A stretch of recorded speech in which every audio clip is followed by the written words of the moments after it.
No, this one didn't break. We broke so much of the furniture here on the show. You tore the rug. I tore the rug back there. Wow. We're getting kicked out of here tomorrow. Wild. Yeah.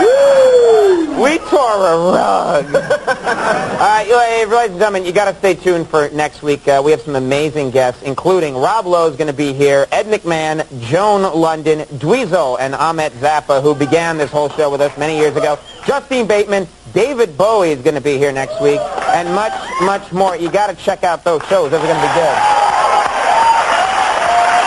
Very fine shows. All right, everybody. Margaret Colin from the Devil's Own will be out in just a moment. Can I interrupt you for a second? Yeah, sure thing. Go ahead. I feel like I should let you know. Well, I'm worried about Joel again. Really? Yeah. All right. Well, let me explain to people that don't know. Joel is our announcer on the show. You hear him every night when he introduces the show. What's the problem, Andy? What's going on? Well, you know how he gets kind of depressed. Yeah. Tonight, in the introduction, when he was introducing you, I definitely heard it in his voice. He's in one of his funks again. Really? Because I didn't notice it. I'm backstage looking in the mirror, preening and everything. Right. And I don't, I'm not really hearing the introduction. It seemed down to you. Yeah. Let me show you. Liz, could you please roll one of Joel's intros from last week? It's late night with Conan O'Brien from NBC Studios in New York. That guy is so peppy. Right, You know what I mean? right. It just really starts the show off. Like a trip to Vegas. Exactly. Is what he's like. But listen to tonight's intro. Okay.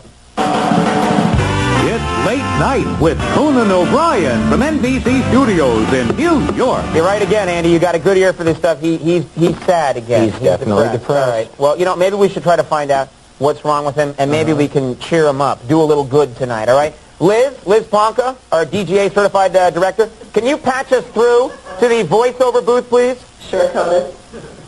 Yeah. Hey, Joel, can you hear me? It's Conan O'Brien!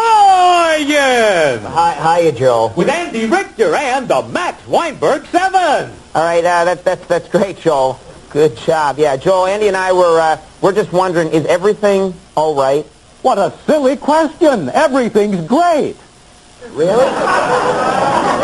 To us, it sounded like you were just a little down tonight. Well, I have to admit, this has been a tough week for me. I'm still recovering from the shock of what happened to all my old friends out in Rancho Santa Fe. Wait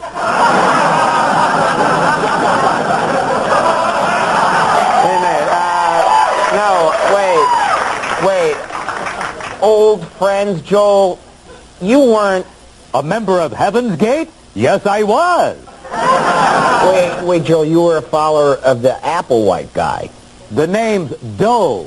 And yes, I admit, there was a period in my life when I was seeking more than this mundane existence on Earth seemed to offer. And Doe had the answers.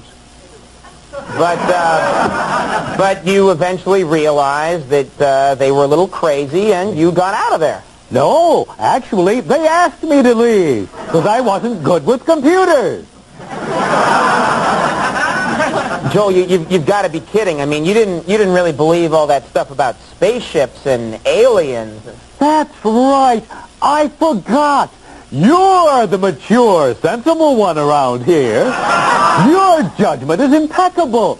By the way, my compliments on tonight's hilarious comedy piece, The Staring Contest. How ingenious, putting an attractive young woman in a thong bikini and then giving her a hairy ass. Who knew when you started hosting this show 3.5 years ago that you would develop such a sophisticated comic voice, full of subtle shading and nuance? Now, if only they let 9-year-old boys vote on the Emmy Awards, you'd be a shoo-in.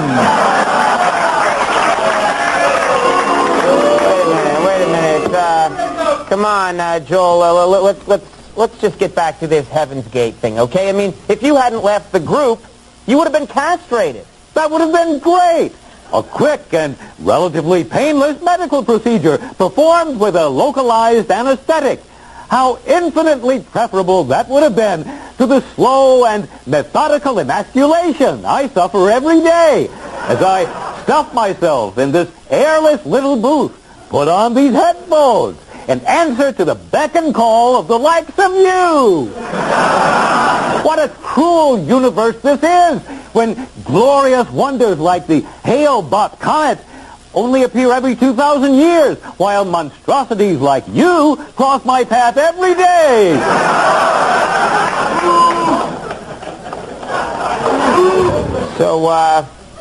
So Joel, you excited about the baseball season? Go Yankees! All right, very nice. Well, we're going to take a little break, and when we come back, Margaret Colin will be with us. She's a lot of fun.